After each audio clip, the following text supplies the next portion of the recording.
Walking through life with weights attached to one's back sounds ludicrous, but that is what holding on to fears, regrets, anxieties, and the past is like. Doing that only serves to stagger happiness and choke life. So why do humans hold on so tightly? Letting go can be frightening, and at times letting go is plunging headfirst into the unknown or uncomfortable. But when one lets go, she starts living her life. I believe in letting go. For me, letting go means going with the flow, but sometimes needing to follow my own advice. When I began the college process, I struggled. In the beginning, I was petrified that I would not get into the colleges I assumed I should be going to. Finally, after the stack of worries became too much to bear, I did something crazy. I let go of the futile things I was holding on to. The worries, the stress, the assumptions, everything. Last minute, I visited a college that I had written off. I let go of my silly assumptions that it would not be the right match. Fast forward 6 months, and I am elated to be attending that college, Penn State University. My head spins when I ponder what my life would have been if I had not let go. Layla, in 1000 Splendid Suns by Khalid Hosseini, went through hell and back. Both her parents were murdered. She suffered abuse by her husband, and then she almost lost the love of her life. But Layla did not let the past stick to her. She let go of her pain, and found it in her heart to love Tariq and her children. She did not hold a grudge against her little boy, even though he inherited half the genes of her monster ex-husband. Layla even let go of the heartache Kabul caused her, and returned to her hometown to live out her life. Without letting go, Layla would have been bitter, and happiness would have never come to her. Happiness certainly did not come to Jay Gatsby when he did not let go.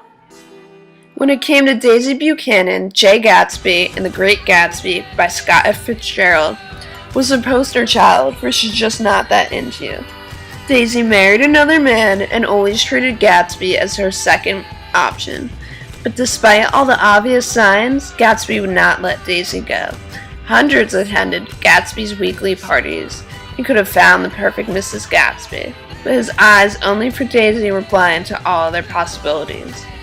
The only thing Gatsby did let go of was his life, unintentionally, as he took the blame for the death of Myrtle and suffered the wrath of her inconsolable husband. All for the woman who did not even attend his funeral. And if a protagonist with a terminal illness could learn how to let go, then Gatsby certainly could have. The Fault in Our Stars by John Green tells the tale of Hazel, a girl with terminal cancer. In the beginning, Hazel let her condition define her, and she used it as an excuse for not living her life fully. She feared getting too close to others. She feared that her death would break their hearts. But her affection for Augustus coerced the girl into shedding her apprehensions. Letting go of her fear allowed Hazel to develop tender relationships with those around her. She fell in love and experienced life in a way that would have been impossible without letting go of her fear and excuses. Although Hazel discovered how to let go, another was not so fortunate. Setha, in Beloved by Toni Morrison, murdered Beloved, her eldest child. But the protagonist did not kill Beloved in an act of hate or violence. She did it out of love and with the desperate intention of preventing her children from experiencing slavery.